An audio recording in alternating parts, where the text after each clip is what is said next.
There we go. Hey, Hello. a Remo Pro already. Um, Fantastic. Well, listen, Chris, I'm really looking forward to tonight. Loads of different avenues to explore, and I wondered if it's okay to ask yourself to start with an introduction to you, because I know you do it far better than me for very obvious reasons. A bit about your background, and then we'll get started. Yeah, so my background, I guess I'm a child of the oil industry for my sins from Aberdeen, Norwegian father, English mother. And I studied languages at uni and then built the translation business Lingo24, of which I'm still majority shareholder and on the board, but I'm in a non-exec position there. Moved into that position about 2 or 3 years ago, and focused on doing my bit in the fight against climate change and building Pawprint to have as much positive impact as it can have. Fantastic. And as we alluded to, Chris, loads to jump into. Now, before we start, actually, if it's okay, with your passion for entrepreneurship, because you mentioned obviously your other business before Pawprint, Lingo24, if that's right. That's right, yeah. Yeah, it's always an interesting question to start. So I'm wondering if there was a spark or a particular moment, or if it's always been your background. What really inspired you to get involved with being an entrepreneur?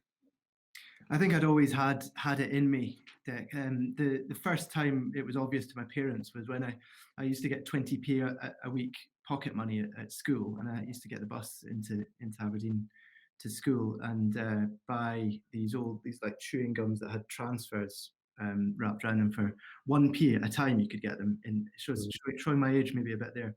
Anyway, one day on the school bus home, one of the other boys asked me if he could have one. I said yes, but it'll cost you 2p. And by the end of the week, my 20p pocket money was 84p, before my dad told me that this was unethical and I should shut it down. So that was that was my first business. That's excellent. I'll tell you what, though, as a return percentage, it's very impressive. Yeah, if you could scale that business, you'd be laughing at. So I thought we'd maybe kind of fast forward a bit more to Lingo24, actually. I know I'd obviously keen to chat further about Pawprint for most of the interview, but I was really interested, actually, because I was keen to kind of hear from you, Christian, about a bit of your story there. What inspired you to found the company? Well, I mean, I was a linguist, so I still am a linguist at heart.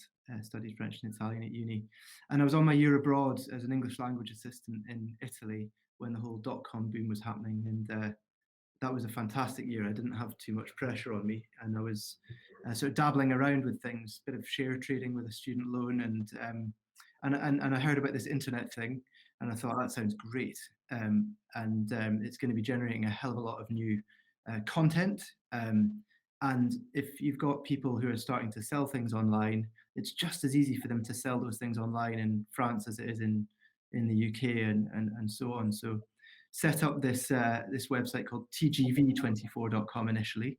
We wanted a European icon, and we were operating 24 hours a day because we had a website, and just sort of went from there. So that was how Lingo24 started.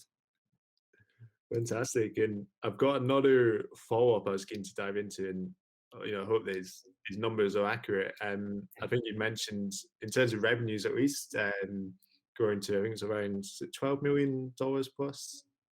Yeah, it got beyond that, and we'll be on that again this year. But yeah, that's order of magnitude, right? Yes. Okay. Yeah, I'm sure much larger now, of course. And one of the reasons I was keen to mention is, well, obviously quite a significant number, and I was keen to hear your thinking around what you'd attribute the growth to. Is there any, even if it's one or two particular key reasons? Because I think that'd be a nice prelude to Pawprint and today. Yeah, totally. So there were definitely some breakthrough moments with Lingo. We had a big travel company say to us at one stage, if you set up in China, we'll give you a 50 grand contract, which was a lot of money in the early days. And so that was a step forward, and they turned on, over the course of Lingo's life, they've spent millions. I think another sort of key development point was just building an understanding of SEO and search marketing, which not many people had at that stage.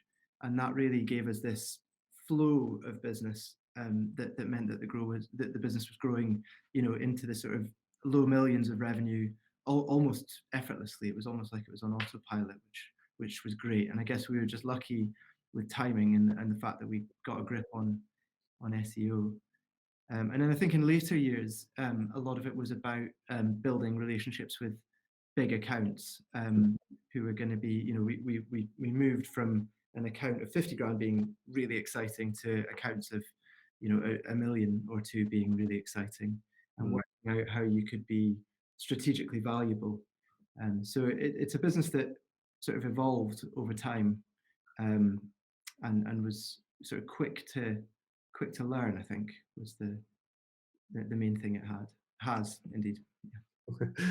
Fantastic. And speaking of timing, so looking now at Pawprint, and it's really interesting. I think we'd maybe mentioned in a bit of a copy around the last kind of year or so, COVID, well, for unavoidable, very, very obvious reasons, is really kind of stolen the limelight in terms of coverage and as a problem that everyone's speaking about. But I remember, obviously, you've been at the forefront of it, Chris. 2019 was a real year in terms of focusing on climate change and obviously carbon footprint. So I was keen to hear your story behind the very start of Pawprint, and kind of take us through that journey, and then we'll obviously dive into some more recent questions. Yeah. So in growing Lingo, I guess I've always had a bit of an uncomfortable relationship with capitalism, to be honest. But I did feel like business could be a force for good, and I guess I had that doubt during building Lingo. If I built a translation business that was 5% better than the next person's, what difference would that really make? Was that going to be good gravestone material type thing? And when I moved into the non-exec role at Lingo, I thought about doing some non-exec stuff for other companies, but my wife knew that before I did, that it was likely I'd probably set something new up. And it was my dad who had his epiphany about climate change. I think I was whinging to him about Brexit or something, and he was saying, come on, son, it's a pimple. It's not the biggest issue. Climate change is one that is going to impact on your kids' lives. Give it some thought. And he put his actions where his mouth was. He joined Extinction Rebellion and blocked the road, got arrested for that. But the moment when your dad is on TV as a criminal and it being giving you like a huge surge in pride is quite a weird one. But he was lying down for what he believed in, and I guess what I'm doing now is the best business model I can come up with, and that I think can work at scale and have an impact. Absolutely, Chris. That's brilliant. So that's a good way of putting it. And I'll come back to the crowdfunding last year. So that's one of the kind of key questions to kind of dive into. And I know we had a pre-chat on the tables. So for anyone who's maybe keen to kind of hear a bit more about Pawprint, how would you introduce the product, how it works and what it does? Yeah, so I start with the mission, which is empowering people to fight climate change. And we're trying to do that at home, at work and beyond, so that you can use any spheres of influence you have to make a difference. And the product itself, which is, we're not really shouting about it because we've got some major functionality coming, but it's on both app stores now if you want to download it and have a play. For a consumer, it allows you to measure, understand and reduce your carbon footprint. And hopefully the way in which it does that feels good, because the first thing Bjorn the bear, our polar bear mascot, says is, don't beat yourself up. We all have a pawprint, we all have an impact, even Bjorn has an impact. It's about small steps, and it's about what's right for you. So that's what the consumer tool does. And then the business tool, which you can access if your company's paid for it by toggling within the app, much like you can within Uber, is about how companies can engage their people on sustainability, and how individuals can become employee activists and actually get their business to accelerate further on the journey to a low carbon economy. Fantastic. And I love that. I think it's such it's one of these problems that obviously everybody knows just how critical, how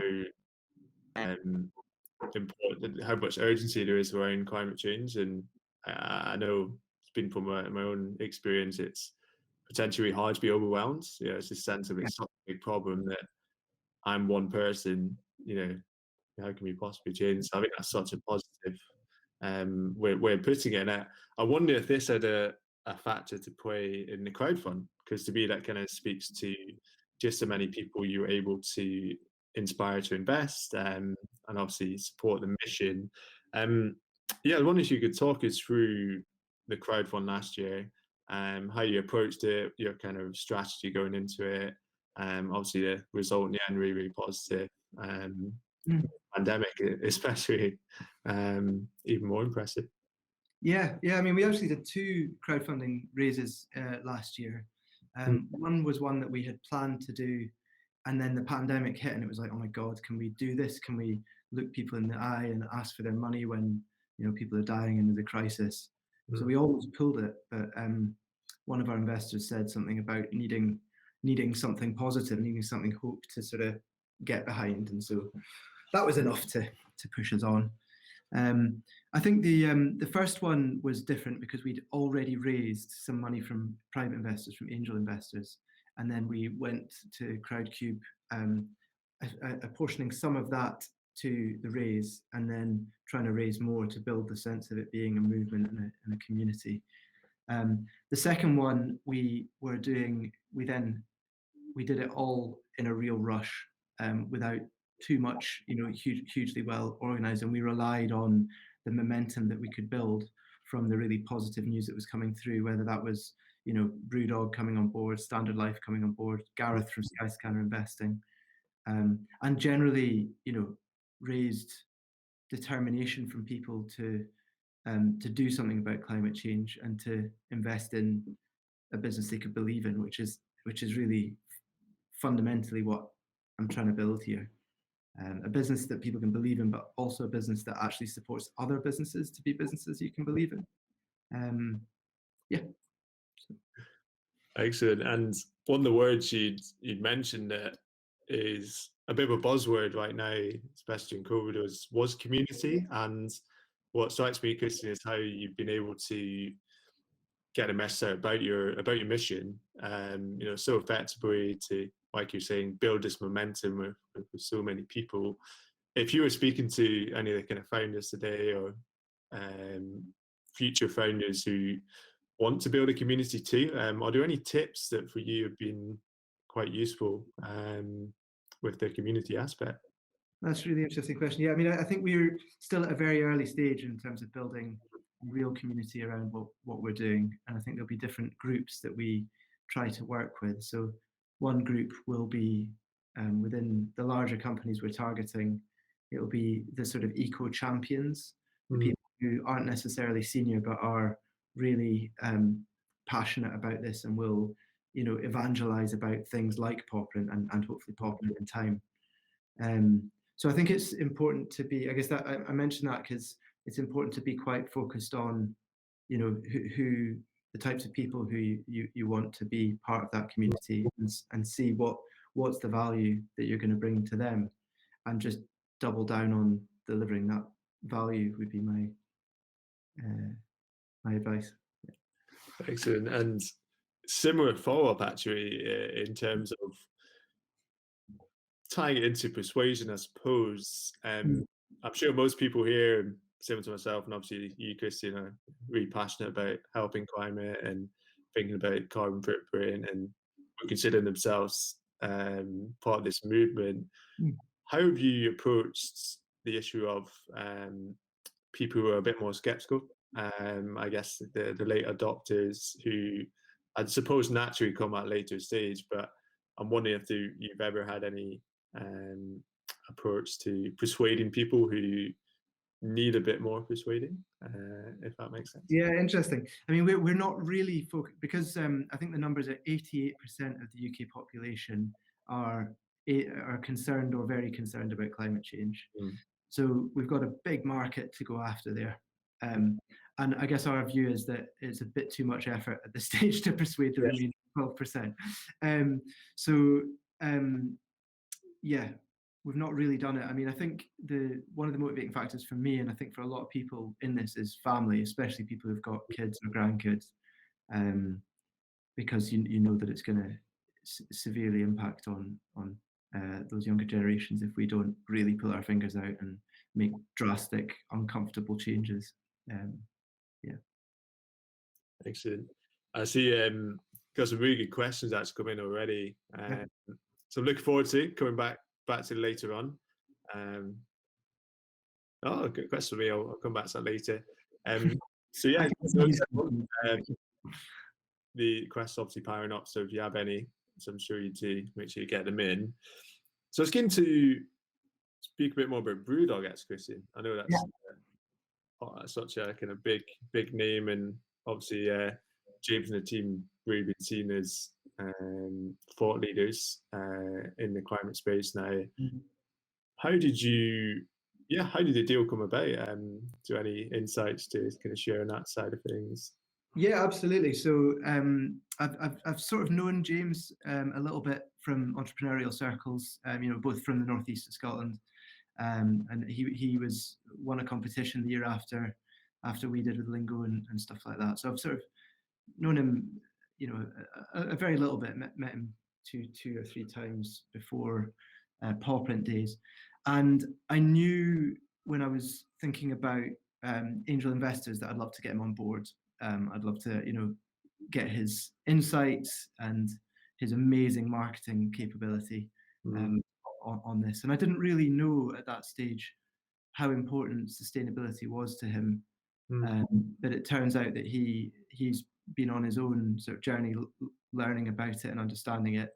And, in the last year in particular, he's absolutely smashing it in terms of the initiatives he's bringing out. But in terms of how it came about, I sent him a book. I sent him Mike Berners-Lee's How Bad Are Bananas? I sent it to maybe 10 or 15 business leaders who I sort of knew, and with a note saying, I'm doing this a lot. We're working with Mike Berners-Lee. How about it, sort of thing. And he came back many months after that, and just said, wrote an email saying, "Hey, can we have a chat?" sort of thing. And so we did, and he loved the idea. He hated the name. Okay. But he was like, "Yeah, how can I send you some cash, and what can we do?" sort of thing. I love that. That's such a unique way of approaching it, because I think a lot of people just send emails, something quite simple, but hey, obviously gets a result, and obviously works. And so thinking of Brewdog, obviously, and what you're doing, Christian, and these are, from what I can see, kind of quite big initiatives to help with climate.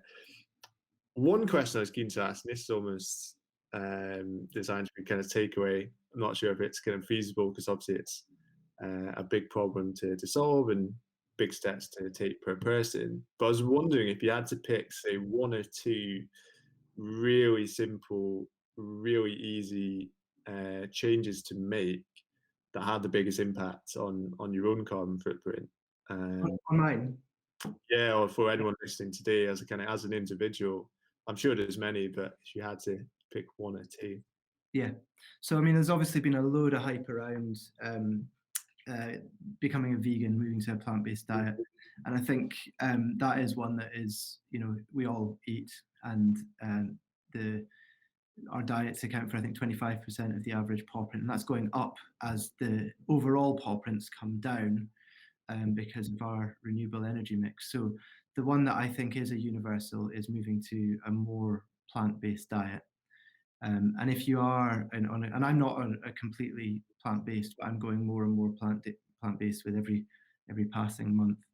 And if you are already, the other areas in food would be around waste, so making sure that food isn't wasted. And the other one is probably around source, where it's sourced from, making sure that it's not, flown in, which I guess for vegans who love their avocados might be a struggle. But yeah. No, thanks, Chris. Yeah, I was keen to kind of see. It's almost a kind of 80-20, 20% to begin with that can help with the 80% biggest impact. Yeah, that's right. Once you get into it, it's quite interesting. If you use the Pawprint app and if you read the book and if you really get into it, there are lots of sort of little things that you might not have expected. Like, buying tomatoes, I would have always bought, if I was given the option Spanish or British tomatoes, I'd have always gone British, expecting throughout the year, expecting that meant they were more eco, with a little bit of patriotism thrown in. But in the shoulder seasons, the carbon impact of shipping tomatoes in from Spain or Morocco or wherever is much less than the power of heating greenhouses and stuff in the UK. So wow. There are lots of these things may not have a huge impact on your Pawprint, but I don't know. I find them interesting, and I think there are loads of them. So. It's also a great point, Chris. And actually, you'd read my mind, because I was going to ask you about common misconceptions about climate and the impact that certain actions have. Are there any, even again, if it's one or two, that come to mind, that are actually the opposite of what people expect? If that makes sense. The opposite of what people expect. Interesting. Well, what came to mind when you first said it was, you get the argument about local Scottish beef. That's come from the farm next door type thing. That must be okay. And I think people, are not, people are very much emotionally connected to food traditions, and if the real impact from beef is around methane. That many people will know this now, I think, but that cows fart a lot, and that is a very damaging, extremely damaging greenhouse gas, and they live a long time and they consume a lot of, they're not a very efficient way of making food. So that's one that we see quite a lot. I'm trying to think what the other misconceptions.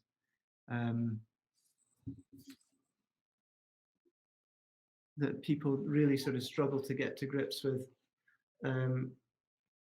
There's sort of a lot of renewable energy providers, or ones that claim to be, I'd be very skeptical of, because the way in which they claim that is based on buying credits rather than producing it themselves. Not one that's sort of a misconception, but it's one where I think the Which would say that there are only two dark green providers, Ecotricity and Good Energy, because a lot of the others there's some grey going on in terms of how they're making those claims. So yeah, but I'll try to come up with more misconceptions by the end. Fantastic. Yeah, it's one of these always get interesting questions, that's for sure. So I've got one more question from mine, Chris, and then I've got loads from Q&A, if that's okay. So what we'll do is I'll ask this one. I've got a couple of anonymous Q&A questions that I'll just pretend are mine. Take the credit for. No, not at all. And then what I'll do is I'll invite people who've added their name to ask after then, and we'll continue the discussion. So one which, yes, it might be slightly cheesy per se, but I think just kind of rebuilding on this positive momentum, a bit of optimism. What for you, Chris, are you most excited about in 2021? Most excited about in 2021? Well, what Biden is doing to raise the agenda in terms of climate, I think is really exciting. It feels like we might actually get global movement on it. So I'm excited to see America sort of showing on climate and on other issues the sort of global leadership that I think we need. Yeah. That's it. Excellent. And next question from Q&A, and this is a really good question. Whoever asked this, kudos to you. And this is about marketing. So I know you mentioned James also being a really good marketer.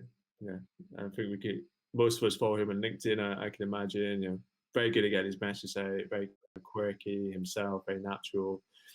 So I guess with climate and the potential for it to be a bit kind of doomsday, thinking about the negatives, how have you managed that, Chris? And how have you managed your marketing to get people to understand the urgency, but not being too kind of complete doom messaging?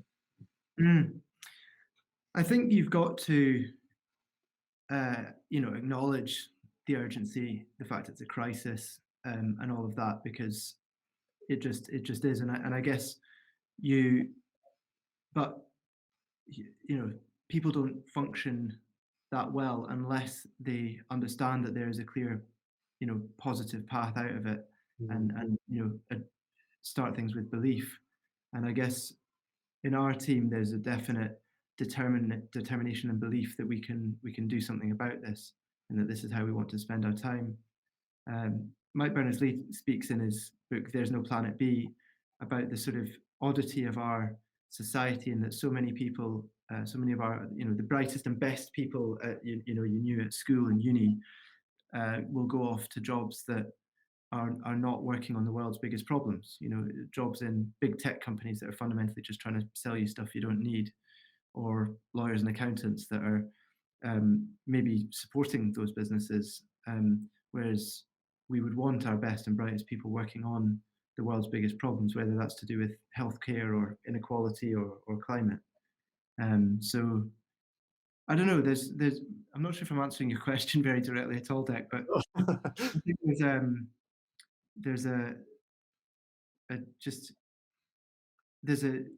from once you've accepted something as a problem and you have a resolve to do something about it, it is, I think, right that you approach that with positivity, and you try to create an environment in which the problem can be addressed by other people with positivity and hope in their hearts, type thing, if that's not easy. Excellent. No, it's a really good point, Chris. Yeah, it's funny actually. I guess you could argue for most businesses that exist for a good reason, they are solving a problem. And I guess there's always the potential to focus too much on the pains and that side of it. So yeah, really good way of putting it. And zooming out a bit, I'm thinking about Scotland, so us as a country, and thinking about net zero, which for any country is huge goal, huge target. What do you think is the biggest challenge, Christian, for us as a country, so Scotland, from reaching this net zero? Yeah, that's a really interesting question. I think we've got tremendous assets in this country when it comes to be like seeing the opportunity in net zero, whether it's the natural assets that we've got, all the wind we've got, and the water and so on, or the people, the people with the background in energy in Aberdeen who are now increasingly focused on renewable energy, or the bright folk from the universities throughout. I think the biggest challenge is one of clear acceptance of this, what the future looks like, and getting united around it. We're a pretty divided country when it comes to one big question, aren't we? The independence one. And I'd love to get some consensus around what the future world needs to look like and how we can be really leading the charge. I look at countries like in Scandinavia and New Zealand, and these are countries that I think are embracing that future much quicker than us. Yeah. That's it. Awesome. Yeah, it's such a big question. So appreciate your insights on that, Christian. So final one for me, and I'll let someone else hop on stage, virtual stage. There's potentially a controversial one. So I wanted to ask this one. Interesting. Yeah. So this was speaking about having less children. So something that I'm sure many people have spoken about in terms of climate. What's your perspective on that, Christian? They've actually asked specifically if Pawprint accounts for it, if that's part of the score. I'm not sure if it is or not. So Pawprint does account for it, in the sense that we ask you how many people are in your household, and then you might argue this is unfair. We would reduce your Pawprint if the your house was spread across more people, despite the fact that you, in having kids, and I have 3 kids, are increasing the footprint. So yeah, it's undeniable that if you wanted to reduce your carbon impact, you should not have lots of children. And I think a lot of people think that one of the main things that can be done is to educate more folk, particularly in the developing world, where you could then, because people, when they're able to be more economically active, tend to have smaller families. But that then contrasts with what happens in Western countries. We consume a lot more. Anyway, long story short, yes, reducing the number of people consuming the world's resources would make for a more, what's the word, manageable world. It's very difficult to tell people not to have children. I think it's a deeply personal thing, and so it's not something that Pawprint gets into, because I think people would feel judged at that point. Got it. Excellent. Well, a really good question to end on from mine. I'm going to invite on Michael actually first. So Michael, I'll give you one of your questions. They've had a few really good ones. So you can pick your favorite, Michael, and I'll invite you onto stage. Hey, there you go. I was doing the laundry there. Drying, no washer dryers here. I did ask a few questions. It's really a privilege to get. I'm really passionate about the planet personally, but I'm going to ask a question because it relates to the startup that I'm going to be doing, and I know you are really passionate about diversity. I'm guessing. I think you posted in the UX Edinburgh meetup group that I'm in, and I did sort of look into these at the time, but just out of curiosity, so how many disabled people have you currently employed at Pawprint? I don't believe we have employed disabled people so far, Michael. And how involved were disabled people in validating your platform for accessibility?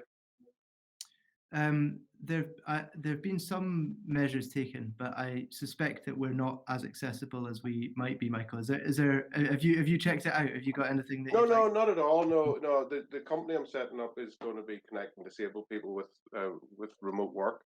So maybe it's something that as a company that's committed to diversity will consider once we launch in a couple of weeks. Yeah, I mean, we were reviewing what our diversity and inclusion targets should be today, and I can't remember the exact numbers, but certainly we are intending to create employment opportunities for disabled people. So, yeah. Great, thanks for the chance to ask that question. No, so Mike, I appreciate it. Really, what topic actually, one that we're keen to speak more about, also at future events. So good question indeed. So Paul, I'm going to invite you on next. Hopefully you're ready. Very short warning, but I'll take the chance. Hi there. Great presentation. Thanks for that. Arno, I think you like to be called rather than Christian. Is that right? No, I like to be called Christian usually, but on the football pitch, Arno, it used to be when I still had knees. Okay. So I just signed up for the app while you were talking, and I just calculated my carbon footprint, and it's 18.4 tons of carbon per year. It's huge. That's because we run a B&B, so obviously we've got a big building with not as many people. But also, I haven't been a car driver for 20 years. I already do lots of active travel things. I'm guessing now, as I follow through with the app and stuff, it's going to encourage me to do different things and set targets and stuff. But what do you feel we can really do to try and get people on board? I think it's a great start having something like this. And, with COP26, as you mentioned, it's really exciting time for Scotland. So we really need to maximise on it. How do we really get people to change, because change is not easy. And how do we get people to take that ownership and make that little step every day? Because I think it needs to be lots of little steps to make it happen. It's not just going to happen overnight, is it? It just needs to become the way we do things. Yeah, absolutely. No, I think we want it to become, we want people to be talking about their Pawprint, talking about the things that they've achieved and the things that they've struggled with and so on. You should see within the app, we've got some groups functionality. So what we're hoping is that we can make it into a sort of a collaborative experience. It's fairly basic at the moment, but the idea would be that with people you knew, groups of friends or groups of colleagues, you would get together, you would have group challenges, you would sort of spur one another on. And when it comes to rolling it out in businesses, we've got 5 pillars which we think are going to help it to really take hold. And these were inspired by Tom Sermon, who's our non-exec. He's an old uni pal of mine, and he built a business called Virgin Pulse, which is a B2B2C product focused on health and well-being. So the 5 sort of pillars, one of them is around getting group like champions within. So a lot of companies have got eco champions. So we want them to be, excited about what we're doing and shouting about it from the rooftops. Second thing is getting leadership on board. So you want the CEOs and the senior people to be openly talking about their Pawprint, to share it online, to say what they were surprised by, what they were proud of, all the emotions, I guess, that third thing is internal comms. So you want really effective communications going out regularly from the business. Fourth thing is seasonal sprints. So it's not, I think, we would love it if people used this every week or every month naturally, and some people will, but we think that to get the mainstream people who are not as motivated, we need to concentrate it in a distinct period. So we're running these seasonal sprints. Next one's there's going to be one starting in June for summer, and it's going to have things that you can do that are fun and happen to be low carbon, like eating strawberries or having locally brewed beer when Scotland play England. Because they're in season, yeah. And then the final thing is around rewards. So we've engaged experts in behavioural science, a company called the Cognition Company, and they're helping us to understand, the different intrinsic and extrinsic motivating factors that might work. So for something like climate, reducing your carbon footprint, which is a pro-social activity, right? You don't get anything for it. You're doing it because you think it's the right thing to do. They feel that generally it would jar with people a bit if you start rewarding them with, I'm going to give you a £5 if you reduce your carbon footprint, or something that's too financial. Their belief, based on experience and research, is that you want to match pro-social behaviour with pro-social reward. So that's where we get into the sort of groups side of things and establishing using Pawprint as a social norm. So those are the things that we're doing. Brilliant. Yeah, it's really good. And the gamification, people love that. How many points did I score against my friends? You see it all the time. I think that'll really, if you can get people using it. You're totally right about the one-off. There was me that thought I was doing quite well. And actually, I got a real shock when I just calculated it just now while you were talking and I was listening away. And now I think actually I need to do so much more. So it's working. But you're right. Is it something like I'm trying to lose weight at the moment? So I'm using MyFitnessPal and weighing all the time. But am I going to go into my Pawprint once a week now and check what I've done? That's when you've really won, I guess. Yeah, that's what we've got to do. And anything, if you like it and you want to be part of what we're doing, anything you can do to get, to drag your mates in or your workmates in and compete with them. My guests. Brilliant, thank you. It's all free to consumers, obviously. Yeah, it's brilliant. Thanks, Christian. Pleasure. Cool. Thanks, Paul. No, great questions as ever. So I'm going to invite Steve on as well. Steve had a really good question. It's quite funny as well. Is it Steve? Yeah, he's going to be the rascal. Come on. Apologies in advance, Christian. I'll put myself and hide in the corner. Hey, Christian. Super presentation. So more of a marketing and growth question, actually. So I thought it was interesting that you said SEO, you got on that channel really early with Lingo 24. Like, what are your killer growth channels going to be this time round? And like, given the digital so saturated, like, where do you think you can get an edge?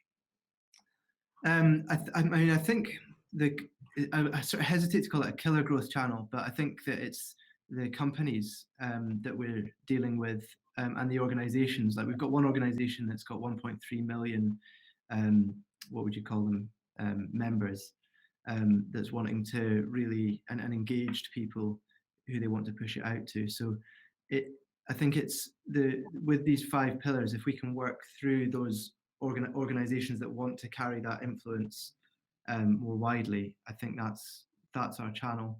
And then I think social and PR, can be big as well. If people get into the habit, a few of our investors have like taken a picture of their Pawprint and put it on LinkedIn or put it on Twitter and stuff like that. If you can get sort of some competitive stuff happening at the same time around these summer sprints, I think we should get some bursts. And then the final one, Steve, is celebs. Speaking to some quite famous people about getting behind this as well. So a few things to play with there, but we're at an early stage. So good stuff, Christian.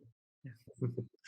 Magic. Cheers, Steve. Great question to finish on, actually. And hey, thank you, Christian. We really appreciate your time tonight. Given the amount of questions we had, I'm sure audience took so much away from it.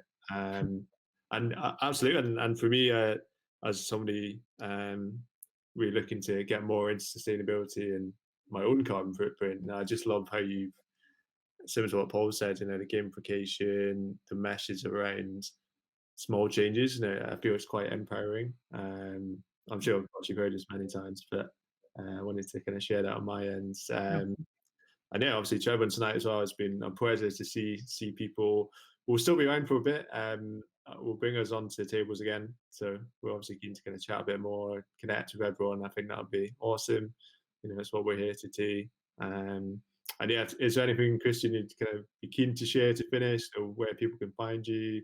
Obviously the app, I'm sure will be part of that. Yeah, please connect up on LinkedIn, and please download the app and let us know what you think. And any big businesses you think you've got connections into, 500 plus employees, we want to speak to them. So, yeah. I'll hang around as well for a bit if anyone has any one-on-one questions. I know some people like to ask things in a different dynamic. So yeah. That's it. I may as well. Thanks, Christian. Great to chat, and we'll see you all back at the tables.